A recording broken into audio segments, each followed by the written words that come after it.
సిద్దిపేట జిల్లా గజ్వేల్ పట్టణంలో కాంగ్రెస్ పార్టీ జిల్లా అధ్యక్షులు నర్సారెడ్డి ఆధ్వర్యంలో రాహుల్ గాంధీ జన్మదిన వేడుకలు ఘనంగా నిర్వహించారు. ముందుగా ప్రభుత్వ ఆసుపత్రిలో బ్రెడ్లు, పండ్లు పంపిణీ చేసి పేద ప్రజలకు ఇందిరా పార్క్ చౌరస్తా వద్ద అన్నదాన కార్యక్రమం నిర్వహించారు. అనంతరం వారు మీడియాతో మాట్లాడారు. దేశ ప్రజల కోసం ఇందిరాగాంధీ కుటుంబం చేసిన సేవలు మరువలేనివని అన్నారు.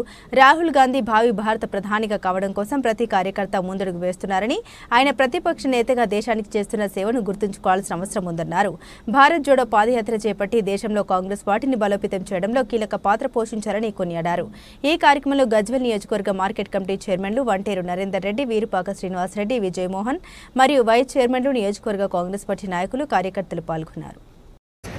పురస్కరించుకొని గజ్వేల్ హాస్పిటల్లో పండ్లు, బ్రెడ్ పంచే కార్యక్రమం తీసుకున్నాము. ఎందుకంటే మీరందరూ తెలుసు, ఈరోజు భారతదేశానికి ప్రతిపక్ష నాయకుని హోదాలో ఉండి రాహుల్ గాంధీ గారు చేస్తున్న సేవలు మనం అందరం కూడా గుర్తించుకోవాల్సిన అవసరం ఉంది.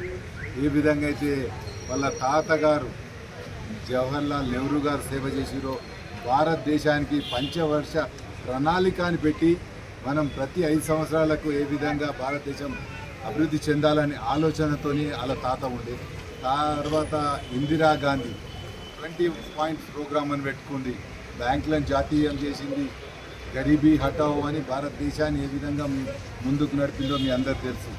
మరి వాళ్ళ అబ్బాయి రాజీవ్ గాంధీ గారు ఈ టెక్నాలజీ అంతా డెవలప్ చేసి భారతదేశం ప్రపంచ దేశాలతో పోటీ పడే విధంగా చేసింది. కానీ ఇప్పుడున్న మా రాహుల్ గాంధీ గారు ఎక్కడ లేని విధంగా ఇన్ని చేసినా కానీ భారతదేశం వెనుకబడి ఉంటుంది.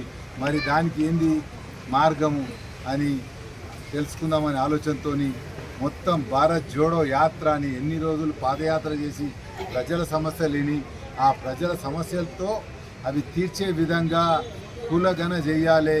కులగణ చేస్తే ఎవరికైతే రిజర్వేషన్స్ అవసరం ఉన్నాయో ఆ రిజర్వేషన్స్ కల్పించాలనే ఆలోచనతో అతను ఆదేశిస్తే ఇక్కడున్న మన రేవంత్ అన్న కాంగ్రెస్ ప్రభుత్వం రాగానే కులగణ చేసి దాన్ని అసెంబ్లీలో పాస్ చేసి రాష్ట్రపతికి కూడా పంపి ఈ విధంగా భారతదేశంలో ఎక్కడైతే రిజర్వేషన్స్ అవసరం ఉన్నాయో అవన్నీ కూడా ఈ కులగణ ద్వారా కల్పించాలని మన రాహుల్ గాంధీ గారి సంకల్పమే ఇవాళ మన తెలంగాణలో కాంగ్రెస్ ప్రభుత్వం చేస్తుంది.